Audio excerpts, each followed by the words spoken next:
Bonjour à tous, c'est Max au carré. Aujourd'hui, on se retrouve pour une nouvelle vidéo où on va démontrer la distributivité du produit cartésien vis-à-vis de l'union et de l'intersection. Je préparais une vidéo justement sur le produit cartésien quand je me suis rendu compte que ces propriétés étaient en fait vraies et donc je les ai découvertes moi-même et j'ai vérifié qu'elles étaient vraies. Alors que disent ces propriétés? Si on prend E et F deux ensembles, A et B deux parties de E et C une partie de F, alors on peut distribuer C dans l'union ou dans l'intersection. A ou B croisé, ça va faire A croisé ou B croisé. Et A et B croisé, ça va faire A et C, A fois C, justement, inter B croisé. Alors tout d'abord, un peu de visualisation. Comment visualiser cette propriété? Moi, j'aime bien utiliser E et F qui sont tous les deux égaux à R.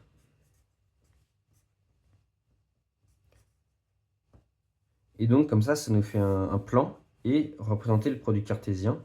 On va prendre par exemple A égale l'intervalle 0,1, on va prendre 0,2, B égale 1,3 et C égale 4,5 par exemple.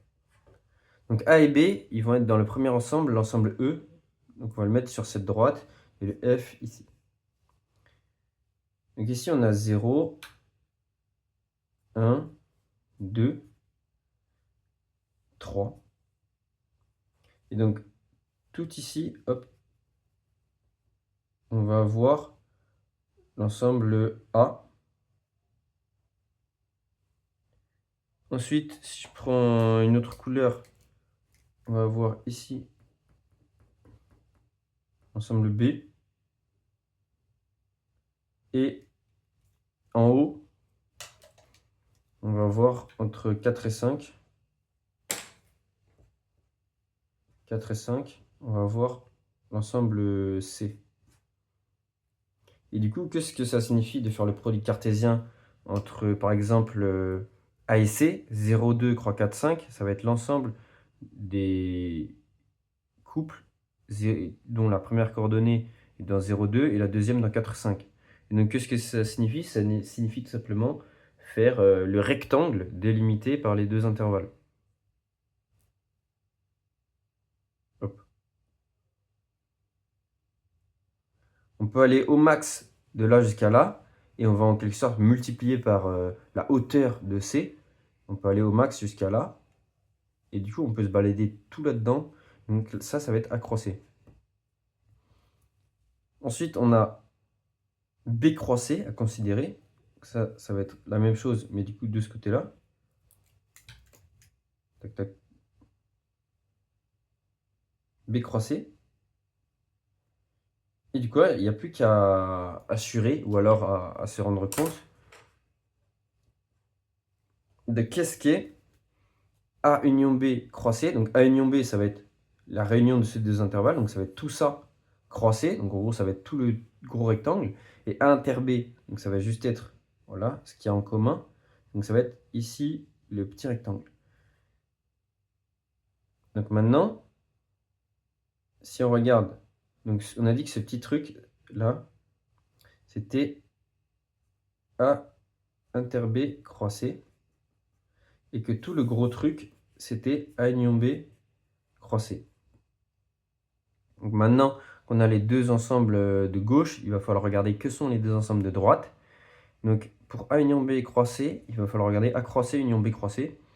A croisé et B croisé, ils sont là. Et donc on voit que leur union, ça va bien être ce même ensemble, ça va être tout le gros bloc.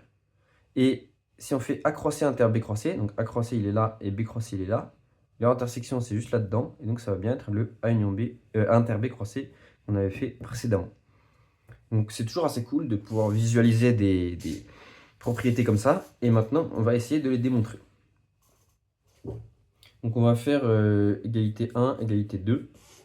Donc c'est une égalité entre des ensembles. Donc a priori, la piste privilégiée, ça va être la double inclusion. Donc on va faire l'inclusion gauche pour la première égalité. Donc on va prendre un x dans l'ensemble de gauche, donc dans A union B croisé. Donc ça veut dire appartenir à un produit cartésien. Donc ça veut dire que ça peut s'écrire sous la forme d'un couple d'éléments du premier ensemble, virgule, l'élément du deuxième ensemble. Donc il existe x1 appartenant à A union B, x2 appartenant à C, tel que x égale x1, virgule x2. Donc ça, c'est la définition. Et maintenant, on va s'attacher à voir qu'est-ce qu'on veut montrer. On veut montrer que soit x peut s'écrire comme un couple où le premier élément est dans A, le deuxième est dans C, soit il peut s'écrire comme un couple où le premier élément est dans B et le premier élément est dans C. Le deuxième élément est dans C. Donc le deuxième élément est dans C, ça on l'a déjà, puisque x2 est dans C. Il va juste falloir travailler sur le premier couple. Et donc on voit bien que c'est assez lié, puisque on doit avoir la première coordonnée soit dans A, soit dans B. Et justement, x1 est dans A ou B. Donc a priori, ça paraît assez naturel. Et donc on va faire deux cas. Si x1 appartient à A, et bien alors x il va s'écrire x1, x2, où lui il appartient à A, lui il appartient à C. Donc c'est exactement appartenir à croix C, comme on l'a dit. Si x1 appartient à B, x va s'écrire x1, x2, pareil, où lui il est dans B, lui il est dans C.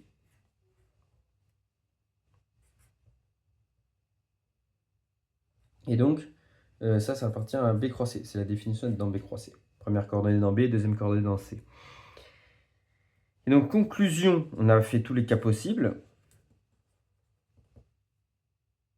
Donc, x, il va être dans A croix C, ou x, il va appartenir à B croix C. Et ça, c'est exactement la définition d'être dans l'union de ces deux ensembles.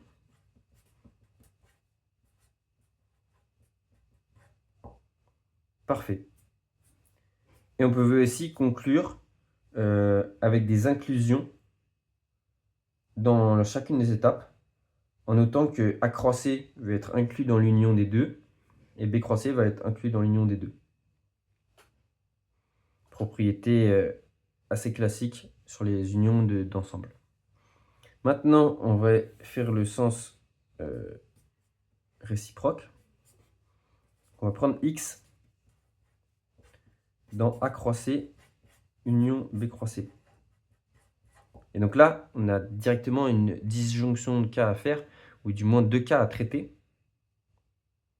Parce qu'a priori, les unions peuvent ne pas être disjointes, comme on l'a vu ici. Mais en prenant x là-dedans et x là-dedans, on aura traité tous les cas. Et donc si x appartient à A croix C, x égale x1, x2, comme on l'a dit, où le premier est dans A et le deuxième est dans C. Et nous, regardons notre objectif, c'est de montrer que la deuxième coordonnée est dans C, donc ça, pas dur, comme tout à l'heure, et la première coordonnée est dans A union B. Et là, justement, on peut utiliser cette propriété qui dit que A inclus dans A union B. Donc ça, c'est assez facile à voir, hein. Si on a, par exemple, A, B, ben, l'union, ça va être tout le truc, et on voit bien que A est dans A union B. Parce que justement, un élément de A, dire qu'il est dans A union B, c'est qu'il appartient à A ou à B, et en particulier, il appartient à A, donc c'est bon. Et donc, ça veut dire que X, en fait, c'est un X1, X2, avec le premier élément qui est bien dans A union B.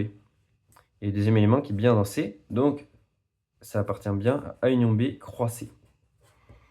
Et si X appartient à B croix C, alors X, ça va être un X1, X2,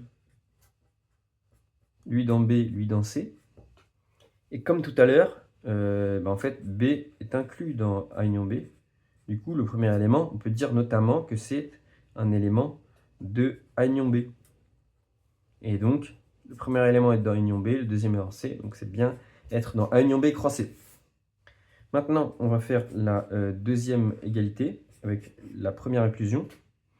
Donc, on va prendre X inter B croix C,